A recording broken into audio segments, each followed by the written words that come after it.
3 Simaji Pendidikan Biologi. Di sini saya akan menjelaskan tentang metabolisme protein.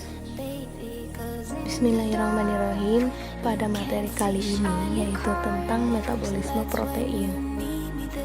Adapun pembahasannya yaitu mencangkup pengertian, fungsi protein, pembagian protein, metabolisme protein, dan istilah-istilah metabolisme protein.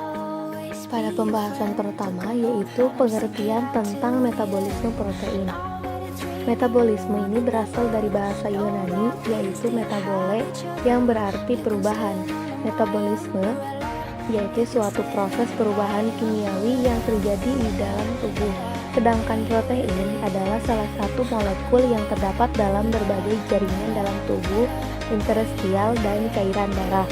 Jadi protein ini adalah sumber asam-asam amino yang mengandung unsur-unsur C, H, O, dan N yang tidak dimiliki oleh lemak atau karbohidrat. Adapun fungsi protein yaitu sebagai enzim, sebagai alat pengangkut dan penyimpan, sebagai pengatur pergerakan, sebagai pertahanan tubuh atau imunisasi, sebagai media perambat impuls saraf, dan pengendalian pertumbuhan. Pada pembagian protein dibagi menjadi dua, yaitu asam amino esensial dan asam amino non-esensial. Asam amino esensial merupakan asam amino yang tidak dapat dibentuk dalam tubuh manusia, melainkan harus ada asupan asam amino dari luar tubuh manusia itu sendiri.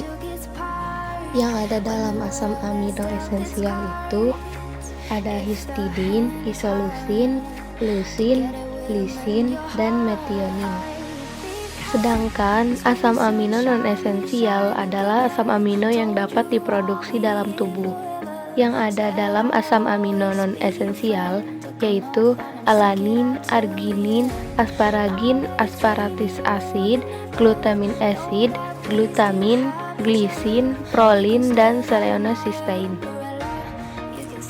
Yang keempat yaitu ada metabolisme protein.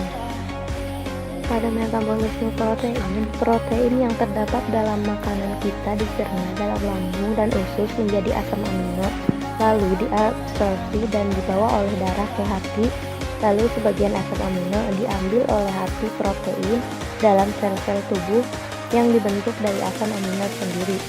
Bila ada kelebihan asam amino dari jumlah yang digunakan untuk biosintesis protein, maka kelebihan asam amino ini akan diubah lagi menjadi asam keto yang dapat masuk ke dalam siklus asam sitrat atau diubah menjadi urea, lalu ke hati. Nah, hati ini merupakan organ tubuh di mana yang terjadi reaksi katabolisme maupun anabolisme. Istilah-istilah yang ada pada metabolisme protein. Yang pertama itu ada penguraian protein dalam tubuh, yang kedua ada asam amino dalam darah, yang ketiga ada reaksi metabolisme asam amino, keempat pembentukan asetil koenzim A, kelima metabolisme beberapa asam amino, dan siklus urea. Pada penguraian protein dalam tubuh, secara garis besar metabolisme protein yaitu asam amino dibuat dalam hati lalu dihasilkan dari proses katabolisme protein. Nah, dalam hati dibawa oleh darah ke jaringan untuk digunakan. Proses anaboliknya atau katabolik terjadi di dalam jaringan di luar hati. Asam amino yang terdapat dalam darah berasal dari 3 sumber. Yang pertama ada absorpsi melalui dinding usus, kedua hasil penguraian protein dalam sel, ketiga hasil sintesis asam amino dalam sel. Dalam tubuh kita ini, protein mengalami perubahan-perubahan tertentu dengan kecepatan yang berbeda. Pada asam amino dalam darah ini, jumlah asam amino dalam darah tergantung dari jumlah yang diterima dan jumlah yang digunakan. Pada proses pencernaan asam amino melalui proses hidrolisis oleh enzim-enzim, setelah protein diubah menjadi asam amino, maka dengan proses absorpsi melalui dinding usus, asam amino tersebut sampai ke pembuluh darah. Contohnya tuh dalam keadaan berpuasa, konsentrasi asam amino dalam darah 3,5 sampai 5 mg per 100 ml. Setelah makan makanan sumber protein naik 5 sampai 10 mg per 100 ml. Nah, setelah 4 sampai 6 jam konsentrasi akan turun kembali. Reaksi metabolisme asam amino.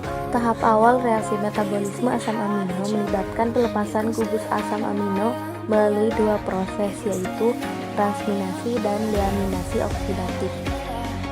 Pada transminasi, proses katabolisme asam amino yang melibatkan pemindahan atau pelepasan gugus amino atau NH dari satu asam amino yang lain. Rumus reaksinya sebagai berikut. Reaksi transminase, gugus min NH dilepaskan diterima oleh suatu asam keto sehingga terbentuk asam amino baru, alanin, asam glutamat, dan asam keto lainnya. Reaksi transminase bersifat reversibel. Nah, reaksi ini terjadi dalam mitokondria dan cairan sitoplasma. Pada deaminasi oksidatif, reaksi ini gugus NH dilepaskan dalam bentuk amonia yang kemudian dikeluarkan dari dalam tubuh dalam bentuk urea dalam urin. Asam amino dengan reaksi transminase asam glutamat dalam beberapa sel misalnya bakteri, asam glutamat ini dapat mengalami proses deaminasi oksidatif yang menggunakan glutamat dihidrogenase sebagai katalis. Pada pembentukan asetil koenzim A merupakan senyawa penghubung antara metabolisme asam amino dengan siklus asam sitrat. Ada dua jalur metabolik yang menuju pembentukan asetil koenzim A, yaitu asam piruvat dan melalui asam asetoasetat. Nah, asam-asam amino yang menjadi jalur metabolik melalui asam piruvat, yaitu ada treonin, diubah menjadi glisin dan asetaldehida oleh enzim treonin aldolase. Pada glisin kemudian diubah menjadi asetil koenzim A. Pada serin mengalami reaksi dehidrasi dan deaminasi oleh enzim serin dehidratase. Pada alanin menghasilkan asam piruvat dengan langsung pada reaksi transminase dengan asam aketogluteral. Pada metabolisme beberapa asam amino dibedakan menjadi asam amino esensial dan non-esensial. Asam amino non-esensial terdiri dari alanin, sedangkan asam amino esensial terdiri dari palin.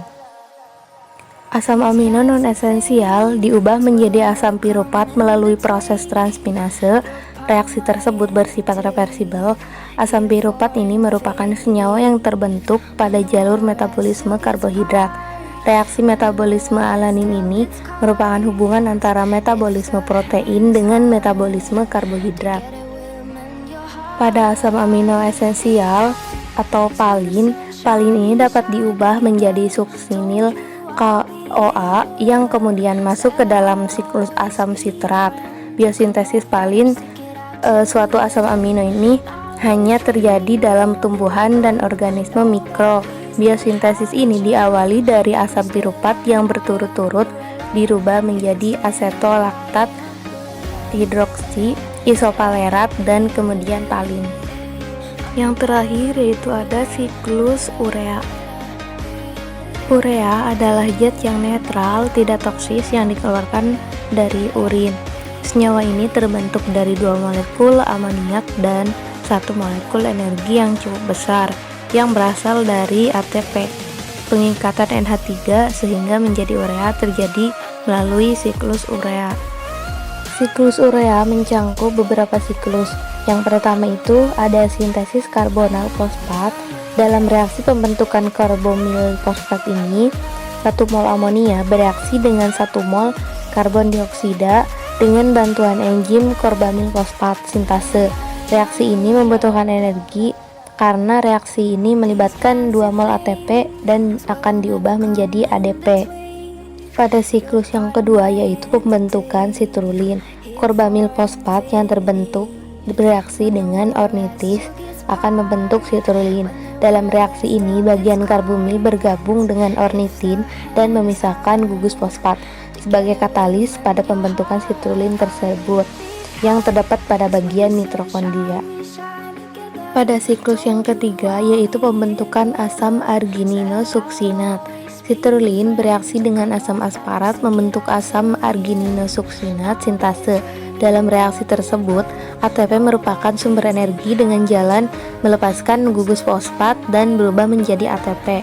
Reaksi keempat yaitu reaksi penguraian asam argininosuksinat. Reaksi ini diuraikan menjadi arginin dan asam fumarat. Reaksi ini berlangsung dengan bantuan enzim argininosuksinase, suatu enzim yang terdapat dalam hati dan ginjal. Selanjutnya, reaksi penguraian arginin. Dalam reaksi ini, arginin diuraikan menjadi urea dan ornitin. Enzim yang bekerja sebagai katalis dalam reaksi penguraian ini ialah arginase yang terdapat dalam hati. Sekian dan terima kasih. Jangan lupa like, subscribe, dan komen ya. Wassalamualaikum warahmatullahi wabarakatuh.